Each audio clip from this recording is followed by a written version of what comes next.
Hello, everyone. I'm going to speak into this microphone because we are being live streamed theoretically, and they can hear me better on the live stream if I use this microphone. Now, the question is, can you all hear me okay using this microphone? Yes. Okay, everybody's good? Okay. So I'm going to go ahead and get us started. First off, thank you all for coming to our first community conversation. First, I'll give you a little bit of a sense of the genesis of the community conversations, and then I'll launch into the topic that we have today, which is the equity of power in arts education. We started these conversations, I think, well, actually, these are conversations that we have all the time on our staff here. It's a kind of a weekly occurrence that we're thinking about who are the people who are coming into our space, who are the individuals who are impacted by our work, and how much are their voices represented in our thinking and in the work that we're doing. So this is a pretty regular, normal conversation for us. But then we started to realize as we started going to conferences and learning things that it wasn't really a normal conversation everywhere. There were certain pieces of it that were happening, but in a lot of places it ended up being a relatively homogenous conversation. And so one of the things we're going to talk about is, of course, this conversation around diversity, equity, and inclusion, which everyone is always talking about, but we're going to talk about a little bit more as it relates to power and how power manifests itself. And so we're going to have some conversations about that, and actually throughout the entire series, we're going to continue to have these conversations. So I will share a little bit, but I will really ask to hear from many of you because it's meant to be a conversation. And so what will happen is I'll share with you a bit of my own story, a bit of my own perspective, but then I'll really ask you what are your thoughts? What are some things that we could have a conversation about here? I'll probably ask some guided questions, but I would imagine that as I go through the presentation, many of you are going to have a question that might pop into your head. What I would say is if you have a question, save it for the, no, I'm kidding. If you have a question in the space of this being a conversation, please feel free to ask me to unpack anything or clarify some things, or if you have something you'd like to share, please feel free to do that as well. So I'm going to launch right in, give you a little bit of an overview, and share a little bit of the way that I think right now we at CMCB are thinking about this equity of power. See? A couple of things. So this is our outline, introduction, which I'm doing right now. The guidelines for respectful discussion. We'll go through a couple of just making sure that we're setting the tenor of the space. I'll tell you a little bit about myself because my sense, as it would be with anyone, your perspective is based on your lived experience. And so I'll share a little bit about my own experience. I'll talk a little bit about this thing called the Johari window. Has anyone ever heard of the Johari window? Raise your hand. Okay, so a lot of people haven't. Good. So I'll be introducing something new. I'm going to tell a smidge of backstory as to where this, wrong slide. A little bit of backstory, and then I will talk about the equity of power in education. A couple of things. For those of you who are introverts, if you're uncomfortable speaking in a public space, there is a way for you to be able to engage still. We have our Twitter account up here. So if you're uncomfortable speaking in a space like this, please, we still want to have your voice heard in our space. And so please feel free to tweet at cmcb.org. And Sarah she'll be looking at Twitter. And so your questions, comments, they can make their way into our space, because it shouldn't be a space that's just for extroverts who are comfortable going up to a microphone. The introverts should also have power in this space as well. And this is a way in which we acknowledge that there are introverts and that they have voices that should be heard. So here are some guidelines. Guideline number 1, accept each speaker's viewpoint as true for them. And we'll talk a little bit about the idea of competing truths later, but just recognizing that each person has their own truth. No assumptions except for good intentions. Don't blame or assume blame. We talk here a lot. One of the things we say is no blame, shame, or guilt, especially when you're speaking your truth. And so this is a way that we speak to that. Focus on your own learning.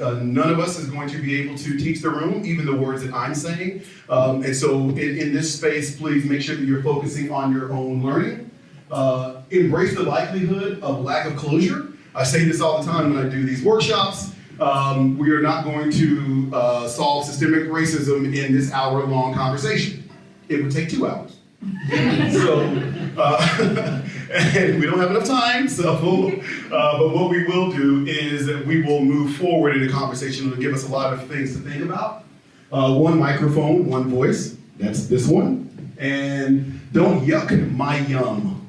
That's one of my favorite statements, don't yuck my yum. So if someone says that, this is really important and meaningful to me, please don't go and then say, yuck. Because someone has given their yum, and so make sure that we're not yucking anyone's yum. Okay? We'll do that twice. So I'll tell you a little bit about myself as an artist and as a musician. I'm originally, I don't know several of you, many of you I do know, some of you are connected to the CMCB, some of you are not, but I'm a classical bassoonist. I was a bassoonist. I started in middle school and high school, University of Texas, Manhattan School of Music. I won a few orchestral auditions, and so I was able to figure out how that whole thing works. Then I was a college professor. I taught bassoon at the University of Missouri, as well as the University of Memphis. And what I know, raise your hand if you're a musician in here, or an artist of some sort, right? So in our group, we don't believe anyone unless they're part of our clan. And so I always put this up here when I'm speaking to artists so that people know that I'm not just like some administrator who doesn't know what it's like to be a practicing, working, gigging, performing artist. I had a 20-year career as that before I came to this role here. And I wanted to put a couple of things. This is a master class from South Africa. This is something I think was from Zurich. This is from a concert series in Brazil. This is from a, Toronto. This is from a concert that I played in, no, that's actually Florida. This is Toronto, same photo. This is me and Pinka Zuckerman from, I went on tour, I was on tour with the Orpheus Chamber Orchestra a couple of years ago, and I got bumped up in the first class, and Zuckerman was performing with the orchestra, so I get bumped up in the first class. I'm sitting in first class with Zuckerman, like I'm a big baller. And so we got to know each other, we spent some time together. And this is from, I think that might be Johannesburg. But this thing right here was a life-changing moment for me. I shared this with our board a couple of years ago. That's me sitting with Archbishop Desmond Tutu. And I used to teach at this festival, an International Chamber Music Festival in South Africa, right outside of Cape Town, a place called Stellenbosch. Great wine. If you ever have wine from Stellenbosch, it's amazing. I taught at that festival for almost 10 years. One year, the guest narrator for the orchestra was Archbishop Desmond Tutu. I've been going to this festival for several years. Of course, we all get to meet him, and he's having lunch with everyone. After the performance, there's the line to shake the hand of the narrator. And faculty, we got to go first. I was maybe 3 or 4, and I go to shake his hand, I'm, in the photo, and I walk away, and he grabs my hand. And so I was like,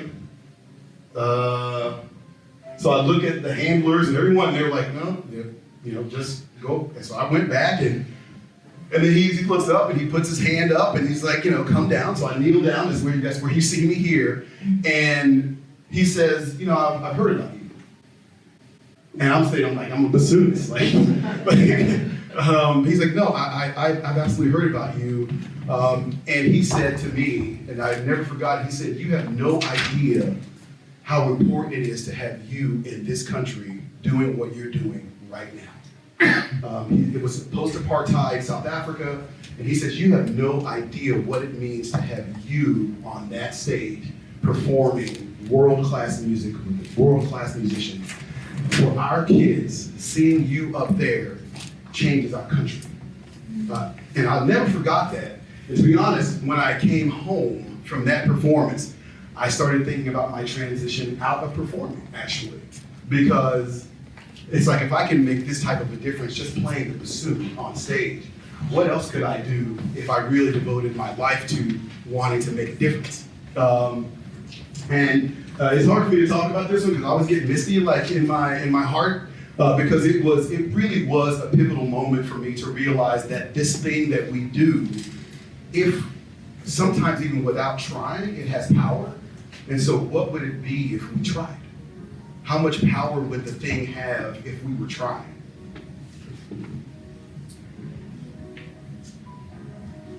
So the Johari window.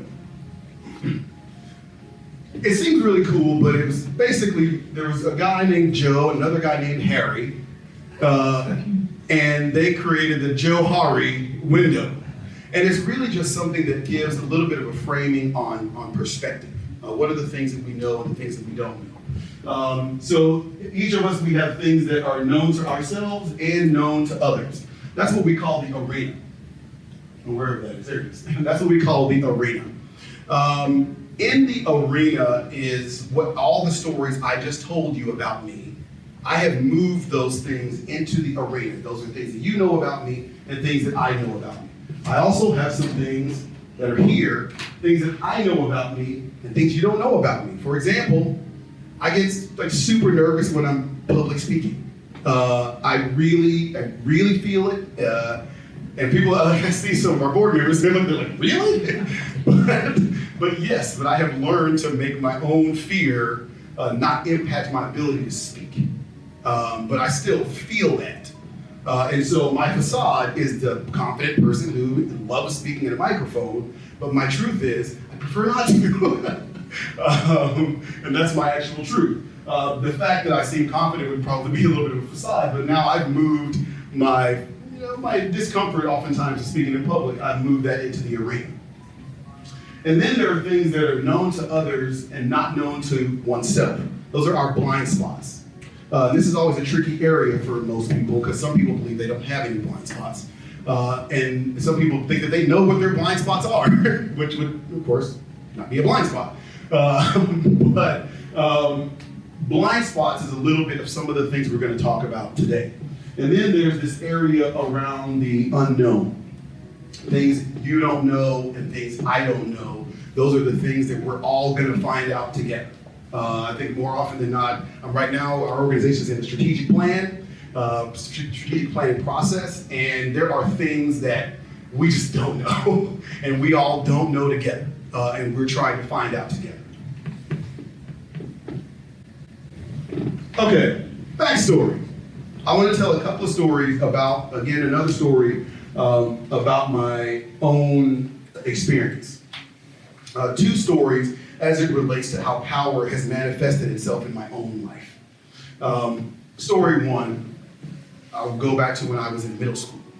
I grew up in black neighborhoods, all black, underserved communities. So a lot of the work that CMCB does is very personal to me because I was an individual who benefited from programs like the ones we have here. When I was I was a straight A student all through school. When I was in 6th grade, my middle school was seized by the district because the test scores in the school were too low. So the district essentially kicked me out of my middle school because they were turning it into such like a trade school starting in 6th grade. So it was already, think about that, a district that gave up on some kids in 6th grade. So that was a school that I went to. Moving into 7th grade, I wanted to attend this really cool magnet school that they were opening up in my town. I wanted to be in that school. My test scores were super high. I had done everything that you're supposed to do. I was playing sports, I was in a band, I was, again, getting great grades. I didn't try to get into this school, and I'm not accepted into the school. And my parents, who were divorced at the time, who are divorced, they went to the school and said, well, why didn't our son get in? And they said, well, because of the school he went to. He went to that school, and so someone from that school probably wouldn't succeed in our school. So we get that the scores were good, but he probably wouldn't be successful here. My parents fought. 2 parents, no college education, and divorced, fought all the way to the school board to get me into school, and the school board forced them to let me into that school. And that was the point of incidence. And so that's why, in my own belief, the myth of meritocracy is a myth. Because I was existing in a system that wasn't built for me to succeed. It was a system that was built in order to ensure that the zip code in which I was born defined my destiny. And that was the way that the system I navigated. I sort of learned that a little bit. Well, I didn't learn that then because my parents didn't tell me all of this until I was in high school. So these things I found out later. But then that was when I started to recognize that maybe this system, there are some for whom this system wasn't built to support. Because I remember thinking, I thought this my whole life. It's like, wow, I actually did everything right. I'm this 12-year-old kid who's doing everything that the world has asked of me, and yet I'm still denied access to the fruits of this world. And so that always stuck with me. The other thing that stuck with me was when I was in college. When I was in college, I was originally a chemical engineering major. That was my first major. And then I decided that I wanted to switch to bassoon performance. Because that's where the real bread is, that's where the real money is. So I was like, yeah, bassoon, that's where I'm really gonna make it there. When I get into my first theory class, I understood scales because you had to audition, play scales to get into All-State and all that. So I knew that, didn't play piano, so I didn't know anything about chords. And we started learning about major chords. And they play it on the piano, which I didn't really, I heard pianos in church, but I didn't really go to piano concerts. And so I'm listening, and I'm like, I see it on the page, but I don't get that sound so much. And then they were like, okay, well, we're gonna continue to learn. The next thing that they played was a violin sonata. And I'm like, never heard a violin sonata before. So how am I supposed to learn this music and learn and do a deep dive into this thing that I love? I guess I have to learn how to love and understand all these other things. That's the entry point in having access to this beautiful art form.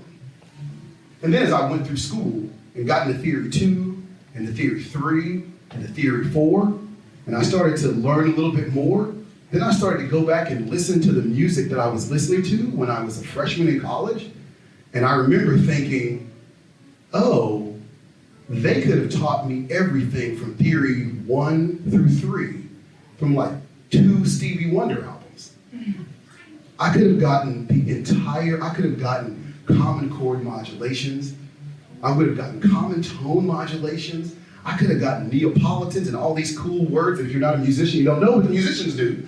I could have gotten all of that from 2 Stevie Wonder albums. But that's not how it was presented to me. It was presented to me. My feeling on that was the goal wasn't to teach me music. The goal was to get me assimilated first. And once I was assimilated, then I could get the music. So it felt like that, and it really still feels like that, because if that were not the goal, why wouldn't we present it in all number of ways? Why wouldn't we be looking at all different types of music? But that's not really what happens. And so I've really come to think of all that stuff as being an oppressive usage of power. It's an oppressive usage of power, because power is the capacity to direct or influence the behavior of others or the course of events. As an 18-year-old kid, power was exerted over me as an 18-year-old kid. Oppression, the exercise of authority or power in a burdensome, cruel, or unjust manner. And so then when we think about this thing that we do, those of us who are in our positions of power in our arts organizations, how do we manifest the power that we have? Are we using that power to celebrate the art? Or is it really just to get people assimilated? Do we really just love music? Do we love a very specific cultural heritage of music? And we want everyone to get into that specific cultural heritage of music. No blame, shame, or guilt on that. If there are people who really want people to be completely committed to one cultural heritage of music, that's okay. But call it that. right? Like, just say, this is the cultural heritage that we are celebrating, and only this one, or only these three, rather than saying, it's all just music. Because if it were all just music, wouldn't it have all the music in it? Wouldn't there be no such thing as world music? That all trips me out, because what world is the other music on? Right? Every time I hear people say, I really enjoy world music, I'm like, as opposed to?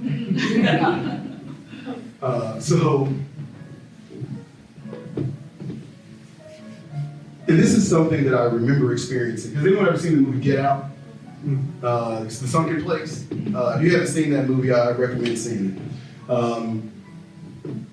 In that movie, essentially, there are scenes in which this individual completely loses himself. Outwardly, he's still there, but inside, he's somewhere else inside his own mind, body, and soul. I love that image. I think that I would say that, speaking as a self-described black man, that really spoke to me, especially someone who had a 20-year career in classical music.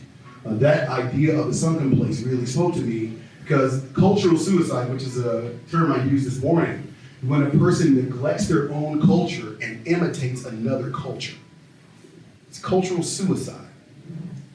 And what I felt like in a lot of ways was, when I was going through school, that was what I was inadvertently doing. I was committing cultural suicide because I wasn't listening to the music that I grew up listening to. I listened to it a little bit, but I was really focused on the music that I needed to listen to for my classes. So the majority of my time was spent there. There was no mixing of the types of music that I was able to listen to. And so for me, as I got deeper into that, I did feel this sense of cultural suicide.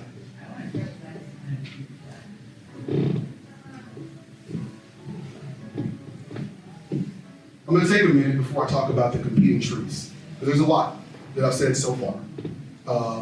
Does anyone have any questions or comments just based on what I've said so far? Jeffrey. Sir, what's your name? Sorry. I'm Jeffrey Thompson. I'm on the board of trustees of the Community Music Center.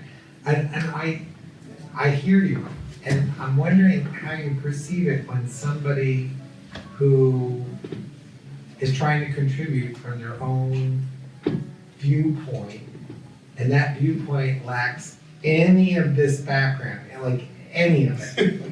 And their sole motivation is to be helpful, but it might come across as oppressive, it might come across as all these things. That's what I'm pondering here, is like, how do you do that? How do you open a dialogue there so that we both understand, that they both understand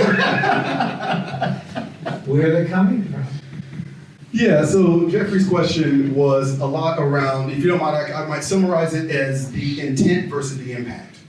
The intent on the individual might be to be doing something that's positive, but there's a potential that the impact could be negative. Is that a decent summary? And so I'm learning. Right. Well, and I have these conversations a lot. Thank you for asking that question. It's a great question. Intent. This is actually a great analogy for that.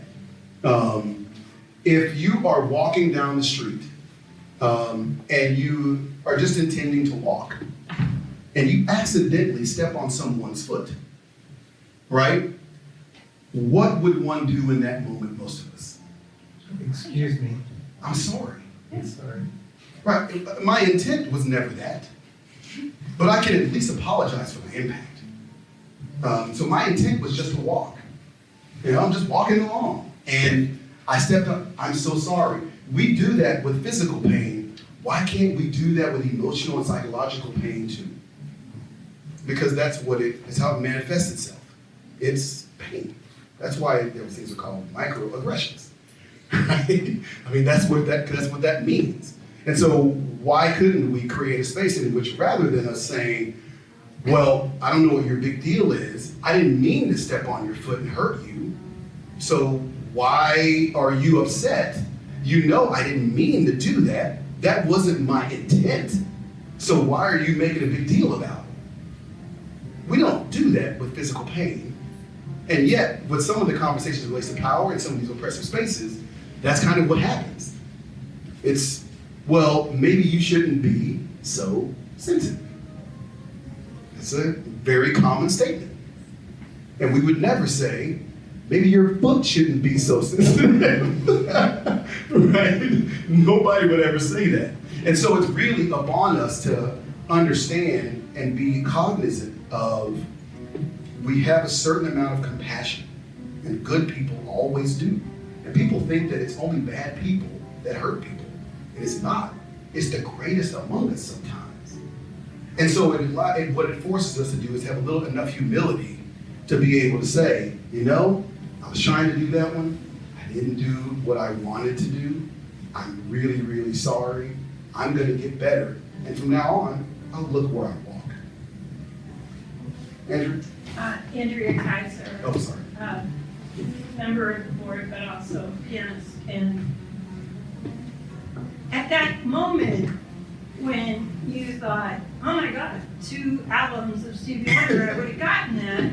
Yeah. Did you ever think to say to that unenlightened teacher, I want you to hear Stevie Wonder, you'll hear a C major chord and you can call it 1. You know what, to be honest, I would say that's a really good question. And I would say, number one, no. The question was, did I tell the teacher, just for those who may be streaming, did I also tell the teacher, once I found out that I could have learned all those things from Stevie Wonder, did I tell the teacher, hey, you could have taught me that with, the Talking Book album and, Songs in the Key of Life. Maybe I could have said that. But to be honest, for me, the way the power dynamics were playing themselves out, I didn't feel empowered enough to be able to question that fully. And so to that point is, how do we create spaces and places in which people can feel empowered and on some level duty bound to question the authority and to question those in power, and creating a space in which those in power feel duty bound to listen. Can I just finish that Sure. thought? Because the time to have done that was when you first heard that chord. Said, I don't get that. This is what I'm listening to. And the teacher could have said, yeah, there's your 1 inverted chord. Here it is. That's what I hope we can get to. Right, what I would say, as we think about the way that power manifests itself, I was a black kid at a white school.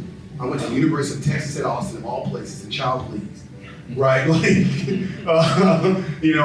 was a black kid from an underserved community who got a full academic scholarship to go to this white school. And I commend young people right now, because young people right now are not about that foolishness, and so they would tell people now. But when I was growing up, which I feel like the guy who says that, when I was growing up, that just wasn't done. That just was something that it never would have occurred to me that I could go to white leadership and say, hey, you're kind of oppressing some of the non-white kids here, especially the non-white kids who don't have a background in Eurocentric music making, right? This is actually kind of an oppressive space to learn in. That's a really hard one for an 18-year-old to be able to articulate that. And to be honest, to your point though, that's the reason that we do these. It's because I couldn't do it for myself as an 18-year-old, but I sure as hell now can do it for a bunch of other 18-year-olds. Because they have a 40-year-old dude, older than 40, year-old dude who is doing that now. And so now it might create a space in which those 18-year-olds will be like, we do that? I'm like, yeah, we do that. Hopefully. So I want to talk a little bit about, as we mentioned earlier, this idea of truths. I want to talk about competing truths. At a staff meeting not that long ago, we had this conversation about competing truths. This is the thing that is a really helpful way to not get into all that much conflict. It's a great podcast, by the way. I recommend checking it out. These two particular episodes are great. Conflict and conflict conversation. Essentially, what he's talking about is how to manage conflict. He has this thing called Conflict House, and Conflict House has 2 doors. One of them is the right versus wrong door, and one of them is the curiosity door.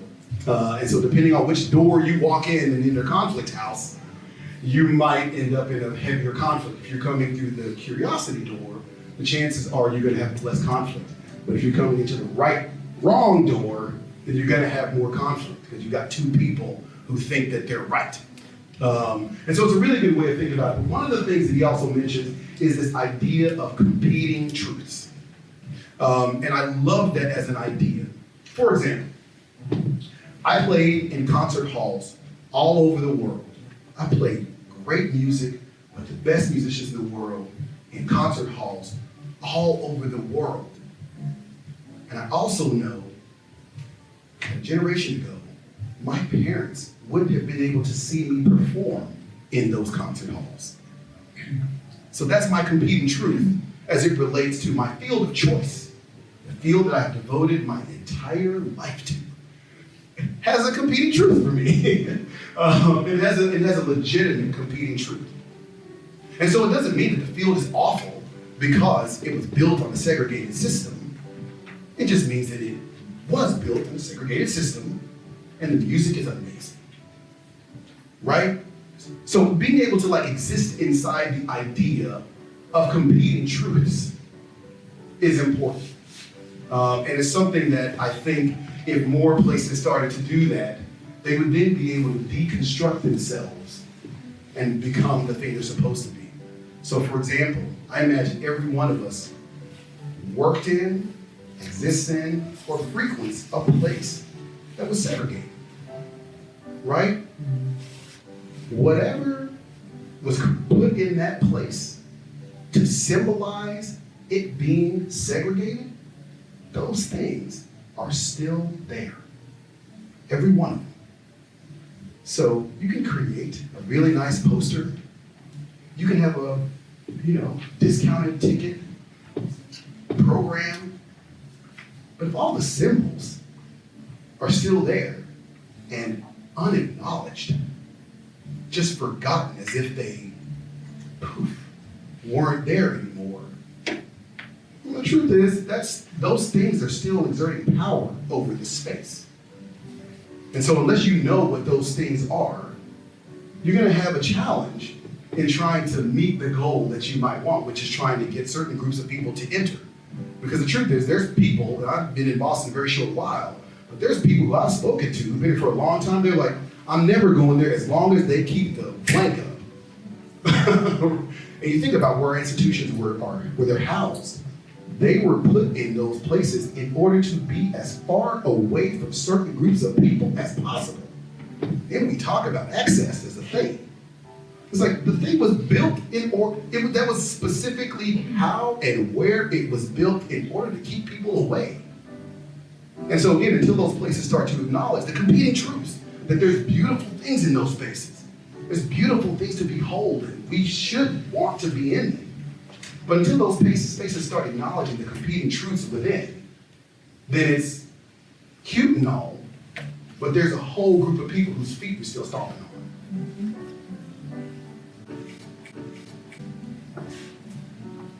This is what I want to talk a little bit about.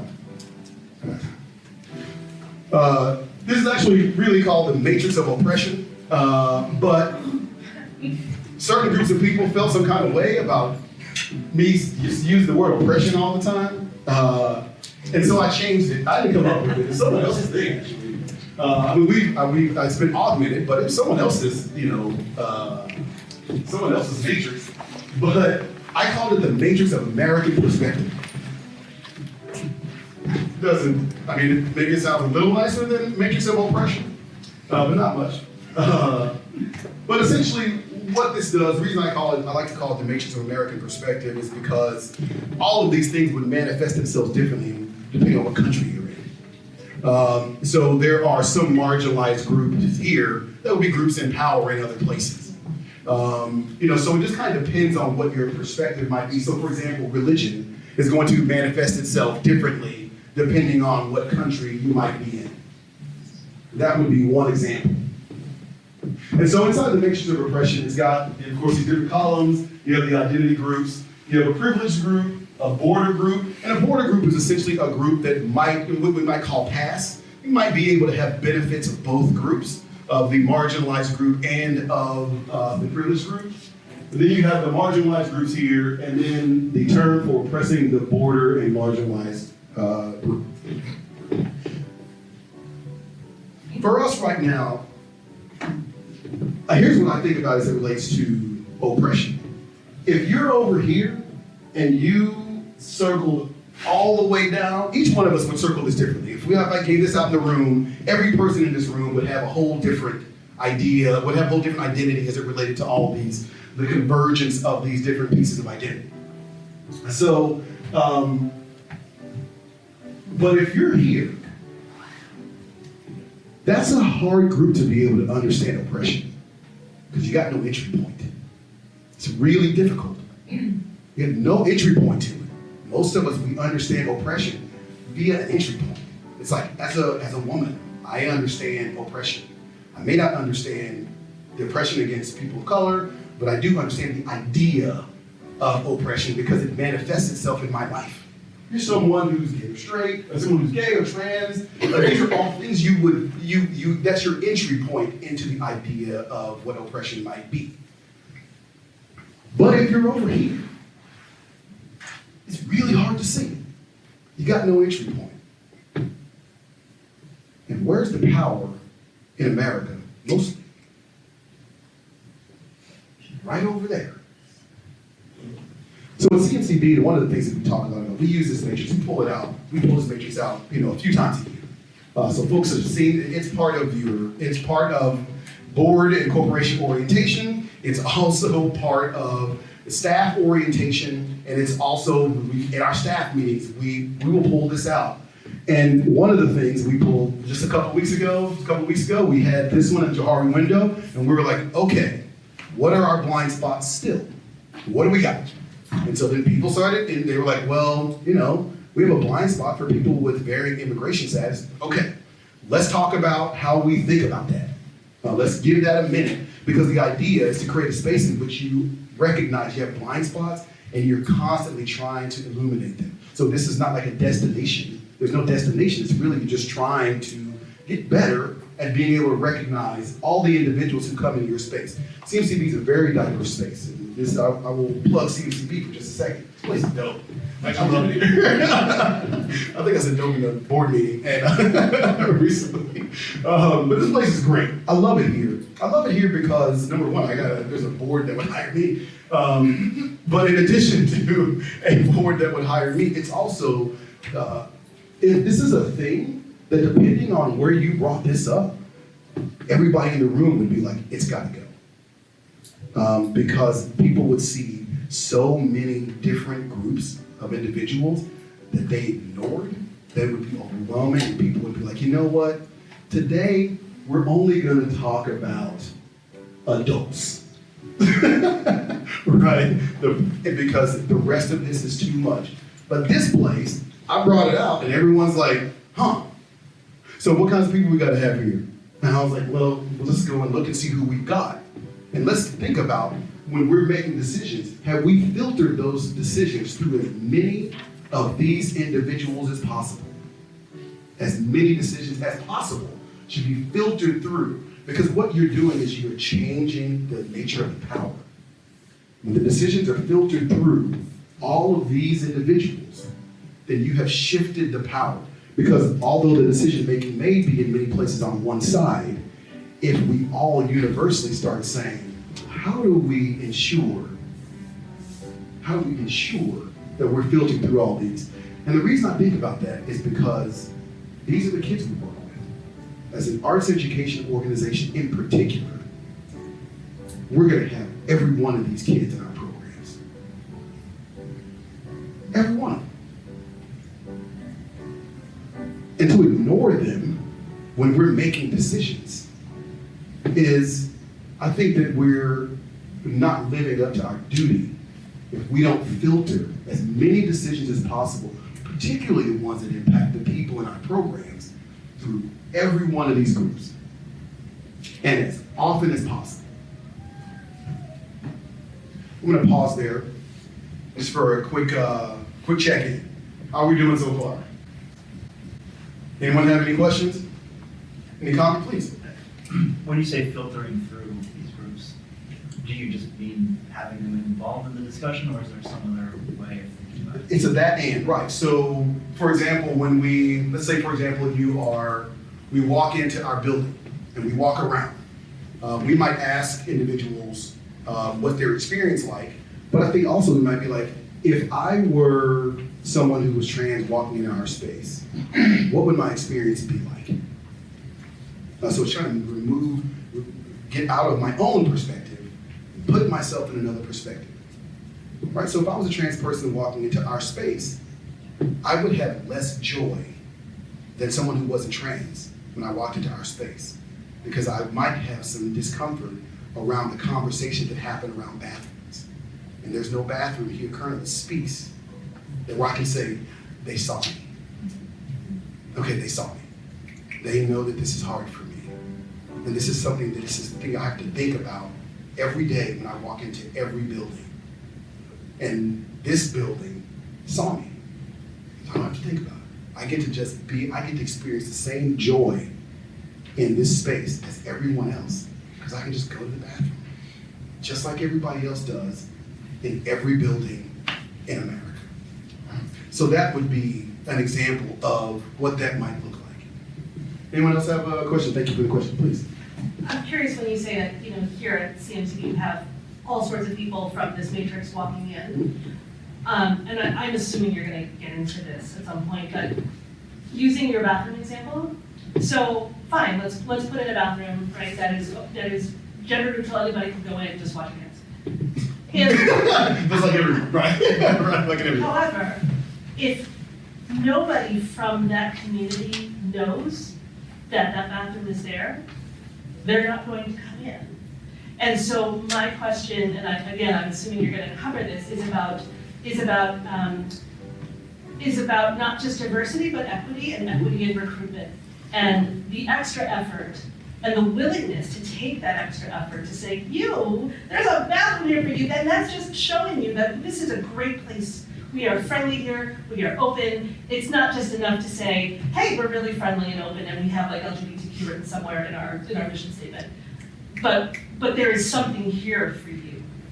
Yeah, no, that caters to you, and I'm going to reach out to you, and I'm going to hold your hand and bring you in to this space. Well, the question was around what role do we play in making sure and ensuring that not only people know the things that we have, but also they have an opportunity that we're actually actively trying to get people to be part of our things, knowing that this is a place that is welcoming and inviting. I will speak about my experience as a black man, because I can only come from that experience. So I don't know, I can't speak as someone who's trans, but I can speak when I've seen things like that have been for black people. That is like, okay, this is the one we're gonna do to try to get black people to come into our space. I didn't say it well, but you get my point. The truth is, if a place wants me to be there, when I walk in the door, I know. I know, because there's evidence everywhere. If a place has a space where they're like, this is yours, like Black History Month, for example, right? I'll never go to a Black History Month program in Boston. Because, and the reason I don't, I say this all the time, the reason I don't go is because I'm black all year. I'm not just black in February. And so if you only acknowledge my existence 1 month a year, then I got nothing to do with it, right? Because I'm black 12 months. I'm not just black when it's been decided that I get to be that. And don't say that this is the 1 month that we're giving you a chance to give us money to come to our place. I never go. I look at the concert season throughout the whole year. And if I don't see more people of color on that program for the whole year, I sure as hell am not going to the Black History Month. Absolutely not. That's just me. And so what I would say is that these would be things that you would live. People would be living that. And I know that because again, I absolutely know I can look at a website, look at programming, and walk into a space, and I have learned everything about them. And that's just the truth. I do that. I go to websites and look and see where, to be honest, I go to websites, all y'all's websites, I go to them, and I look to see where non-white voices stop mattering. Because you look at the org chart. You look at it, and you'll see a point in which non-white voices just kind of look like they stop mattering. Because then you go 3 or 4 levels from there, and you're like, okay, I get it. So personally, I absolutely do that. Because I know that in those, it's a very homogeneous space. It's gonna have a homogeneous perspective. It's gonna have blind spots all over it. More diverse spaces just have fewer of them, right? And so what I would say is, yes, one should trumpet when one is doing certain types of great work, but the truth is, the public that we are looking for would see it. That's been my experience, and that's my belief. Because the places, for me, since I've been in Boston, the places that are doing dope work, they're like, oh, you need to talk to. Oh, you gotta go to. And you go and you're like, oh, wow, it's not that big of a town, you know? And so if you're really about it, as I say all the time, if you're really about that work and about that life, it's oozing out. And so if you feel like you're about that life and you're not attracting the people that you want, that means that there might be a blind spot. There might be something that you're missing out there. Okay, so now I'm going to talk a little bit about how do we do things in the future. So just starting off with a bit of awareness, and then moving to what we do in the future. CMCB folks will know all about this, but and many of you who are working in arts education, you may know about an asset-based relationship with young people and with the people who are in your programs. Because again, we're talking about education. Asset-based relationships, what that means is operating under the assumption that the people who you want to come and be part of your program, the people who are in your program, that they have assets. And I gave this story this morning at a meeting. The way that we navigate arts education right now, we have these people, and they're these empty vessels. They got nothing in them. And then you get this genius of a teacher, this brilliant teacher who then pours their brilliance into this empty vessel. And then the vessel gets more and more of this artist's brilliance. And then they become brilliant also, right? But that's operating under the assumption that the individual didn't have assets already. And so what would it look like if when a student walks in, we try to identify what are the assets of this student already? And then we begin the conversation based on the assets that the person already has. Rather than saying, you were this empty vessel that we're going to pour our knowledge into. Maybe it makes more sense to say, tell me what you know. What do you know? Tell me all the things that you know already. Let's talk about you. Let's understand what you have. Let's listen. What do you listen to when you listen to music? When you want to play music, what would you play? If you were just going to play just because you wanted to play something, what would you play?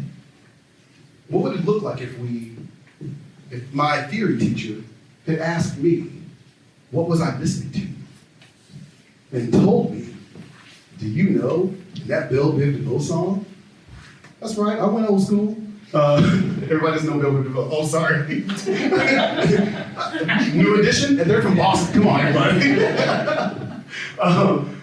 If they said, that song starts with a major chord. You hear it, you hear it, you hear it, you hear it. You hear all those major chords, you hear how they keep landing there? That's the key. Really? That's the key? Yeah. Okay, give me another of your songs, right? Let's do that again.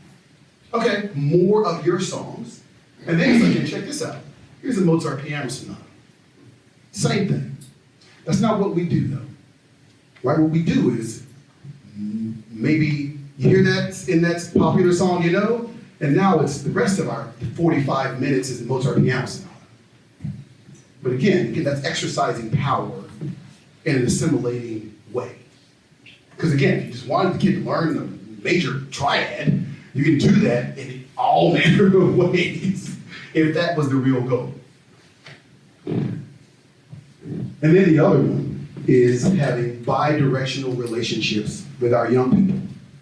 Because that's what, once you've recognized that the students have assets, well then you start saying, well, which of your assets are gonna make me better as a teacher?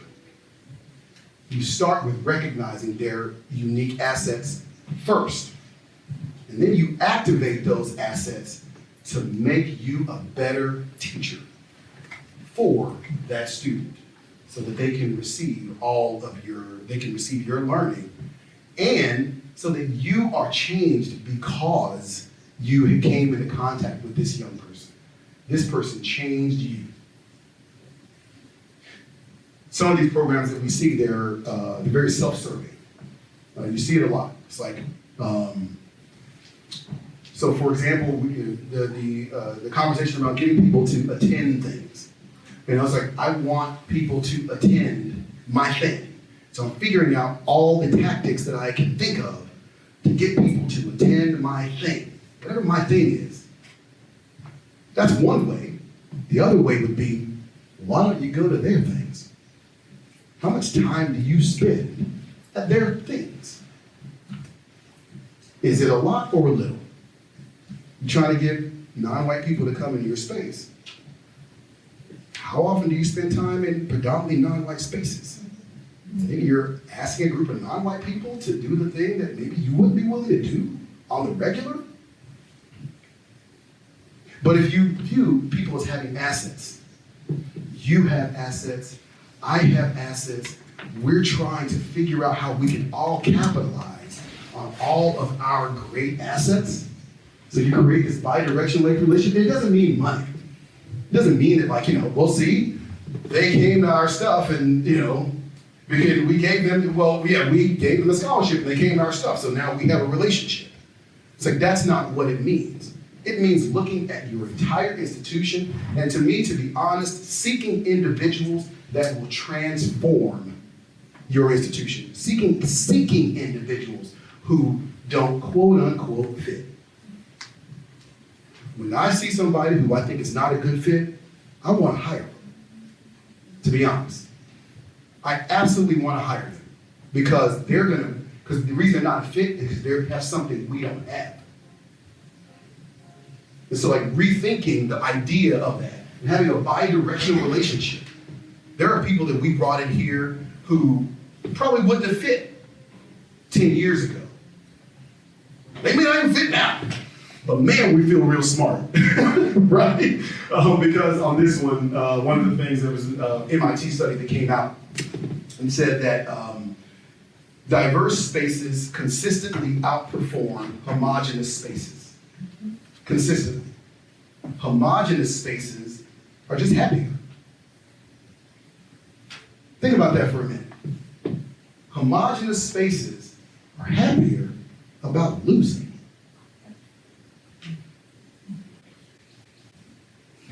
That's deep, right? That's deep. That's a deep one for me too.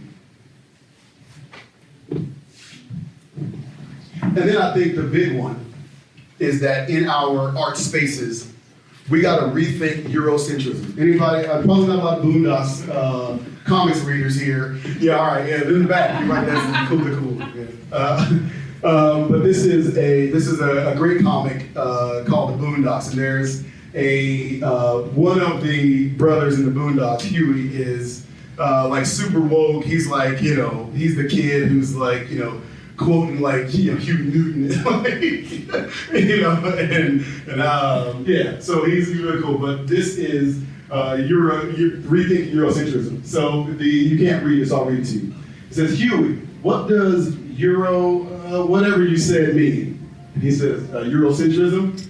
She's like, yeah. He's like, oh, it's when you eliminate the African perspective and marginalize or omit people of color, their contributions, their experiences, etc. And she says, understand? And she says, not really. And then he says, do you ever watch Friends? She says, yes. And he says, well, then you understand. Which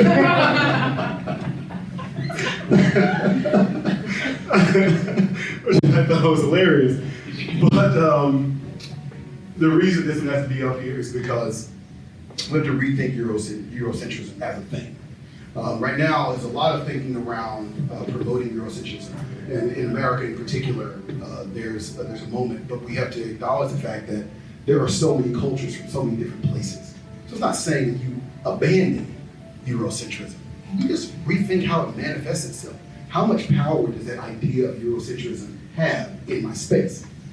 Does my space call itself an art space or a Eurocentric art space? Because my space is a Eurocentric art space. Eurocentrism speaks to a group of people who find their cultural heritage in Western Europe. That's what Eurocentrism is. And there are, as we know in America, a lot of Americans who they do not find their cultural heritage in Western Europe.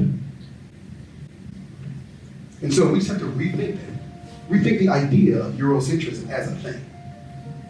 How do we teach ourselves how to see all the people who don't fit in there? If that's the frame, how do we attract the people who don't fit? It's about rethinking the centrality of it. Okay, so that's something to ponder. I know that we have these conversations quite a bit. As here at CMCB, we're thinking about that a lot. It's not abandoned. It's just accepting the idea of the competing truths of that.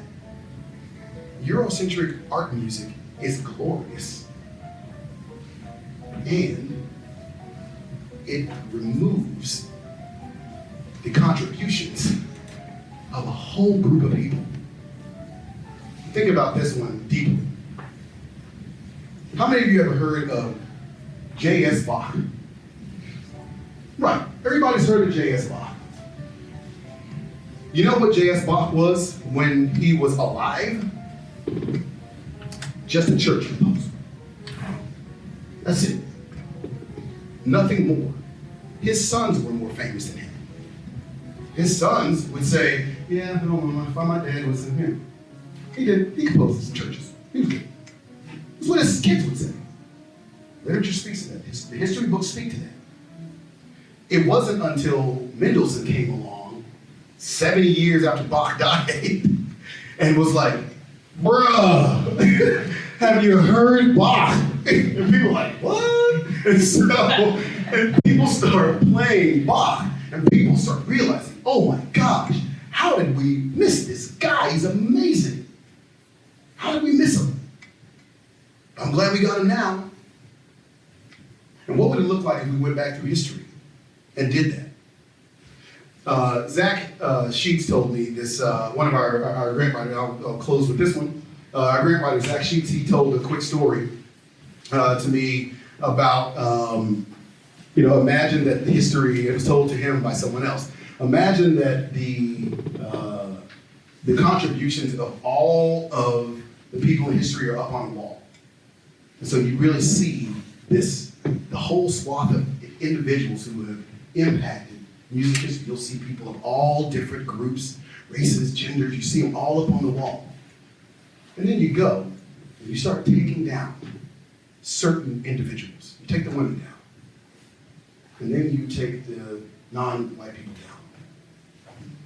And then you take down people from India. You take people down who aren't from Western Europe. You take all those people down.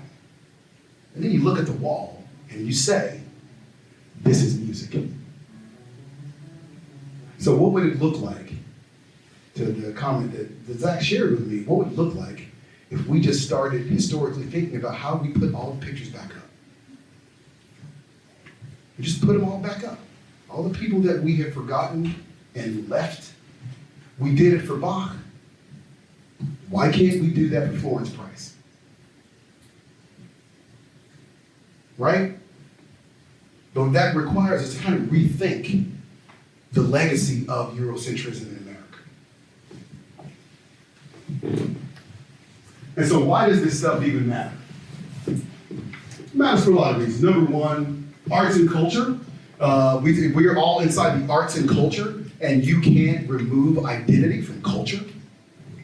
They exist together.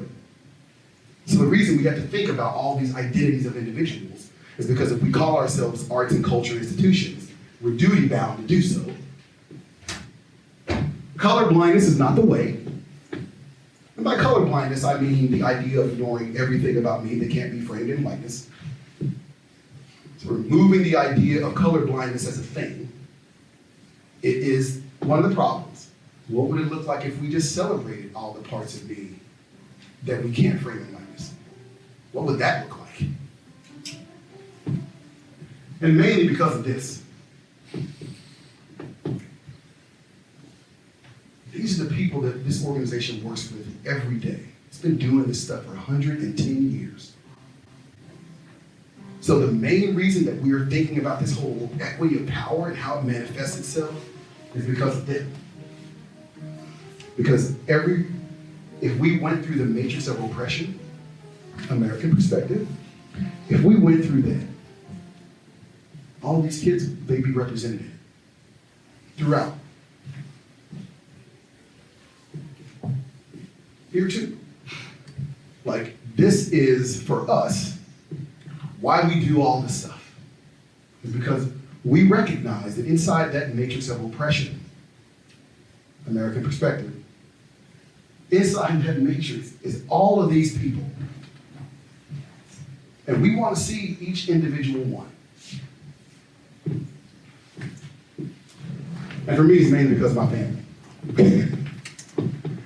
I've got, this is my wife, Karina, and this is my son, Henning. And my other son, Mateus, was probably doing something he wasn't supposed to be doing. If you know him, you know that's probably true. But for me, it's mainly because of my own family.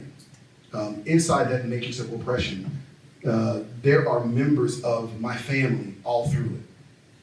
And so for me, there's a personal meaning, not only to the students and individuals and everyone who comes in contact with this amazing organization that I am blessed to be able to lead, but also for my own family who exists inside this matrix. And I would like for them to be in a space in which all the pieces of their identity had space to be powerful. So let's share it. Share that power. Teachers, board members, faculty members, parents. Let's figure out how we're going to share that. Okay, does anyone have any final questions? I've probably got time for one or two. Sarah's going to say, I don't have time for one or two. Okay, I thought Sarah, she's like, is that? I'm wondering about public conversations we have on a lot of these issues, and specifically organizations that are trying to get this right and not getting it right yet. Because what I often notice happens is we give up on certain institutions just because they're so entrenched, they're so orthodox, they're so insistent on a certain way of doing things that we realize they're outside of our sphere of power to make any change. So then when organizations try to do the right thing, but because they have a century of blind spots, they're gonna mess up, right? That's when we share our criticism publicly, which in a way makes a lot of sense, right? You don't deserve a cookie just because you're not actively being oppressive. But it's almost this kind of perverse thing where some institutions who are really doing bad things, we kind of let off the hook. And the institutions that are trying to get it right we can be most publicly critical of. Yeah, that's a really solid point. So Zach's comment was around there are certain spaces who don't do much of anything at all, and because they're legacy institutions, they get a pass for not doing anything. And then when an institution tries to do something better, they get denigrated if they do it wrong. And so when they're in the process of learning to do it right, then that's what they get. I would say there's two comments on both sides. Number one, the institutions that have been doing it wrong, the truth is, the powers that be tend to want to support them more often than not, more. There's this whole field of study called disruptive philanthropy, talking about essentially philanthropic redlining. The larger you are and the worse you act, if you continue to act worse and worse and worse, you get more funding if people want you to act better. So you're essentially supporting people for being bad actors. You see it a lot. An organization will do something really terrible, and then a year later they get $1 million to try to do better. Right? Someone will give them, 6 figures and be like, yeah, we heard about this thing that happened. We're going to give you some money so you can do better. Which of course then supports a system that's dysfunctional. It's just philanthropic redlining in particular. So that's one. On the side of those who do it wrong and get beaten down, the truth is, entering a conversation about systemic things, you're probably going to get it wrong. And if you're not ready to be wrong a bit until you get it right, then don't enter the conversation. Because the truth is, you are going to get it wrong. We get it wrong. A lot. We still get it wrong. That bathroom still says men and women on it. Right? So we get it wrong too. And if somebody called me out on it, I would hear them. Just listen to them. And just say, you know what, you're right. That's something we're going to work on. We can't turn an entire organization around in one day, but that is something that we're absolutely working on. We're just trying to figure out how to do it right. But continue to bring your concerns. But if you're not ready to hear that, if you're not ready to hear people speak their truth, don't invite the truth. You want to pat yourselves on the back for trying something, but don't want to take the heat when you mess up. You got to do both. If you're going to try, you got to be ready to take the heat. Thanks for that question. Do you have a question, Will? Oh. So in closing, I'm going to share one little story. This is a great story. I love this story. Has anyone heard the story of the giraffe and the elephant? Great. This was told to me by a friend of mine. Her name is Chap. She lives in New York. She does a bunch of work with independent schools. Imagine, if you will, the jungle. There's all the animals in the jungle there. And there is the giraffe. And this giraffe is known to have the best house in the entire jungle. Everybody talks about how amazing this giraffe's home is. One day the giraffe is in the forest and he's like, hey, elephant, how's it going? The elephant's like, hey, I've heard about your place. And the giraffe's like, oh, you want to come over for tea? And the elephant's like, absolutely, I've been wanting to go to I've heard so many great things about your place. So I'd love to come. The elephant comes over, knocks on the door, and the giraffe opens the door, and the elephant's like, oh, I'm not sure if I can get in this door. And so the giraffe says, oh my gosh, yeah, you're right. Well, you know what? I have another door. It's around down the hill, but you can come through the back door. You can go through the back door. And the elephant's like, okay, I'll go around. I'll go through the back door. The elephant goes into the space. The giraffe comes down the stairs to meet the elephant. Opens the door. Elephant walks in. The elephant, of course, turns and bumps into something. And the giraffe says, oh, it's okay. Just be careful. Which are really nice things, but it's okay. It's not a big deal. The elephant's like, oh my gosh, I'm so sorry that I'm really so sorry. He's like, it's okay. Why don't you come down here? I want to show you the hall. We can't go up the stairs, so you won't be able to see the second floor. But I have there's really another beautiful spot in this downstairs wing of my home. Elephant walks, knocks something else over. The giraffe says something, but not as much as the first time. It's like, it's okay. I know this happens sometimes. Then the giraffe gets to the hallway and can't go down the hall because it's not built for the giraffe. Built for the elephant. So the giraffe and the elephant, they come back and they start to chat, and And the giraffe feels bad. It's like, I'm so sorry I wasn't able to have you in the home. I really apologize for that. But it was beautiful. And then the elephant says, well, this place wasn't built for me. So thank you for being welcoming. But the place you have here, it wasn't built for me. It wasn't built with me in mind. So maybe we can come together and build a house that was built for us both, so that we can both enjoy the house together. And so what would it look like for us all if when we think about our own houses and the programs that we run, what would it look like if we deconstructed them and then rebuilt them as something completely different that was really built for the people that we want to be in, rather than it being built for the people that are already in the house? So just in closing, give that some thought. Thank you, everyone.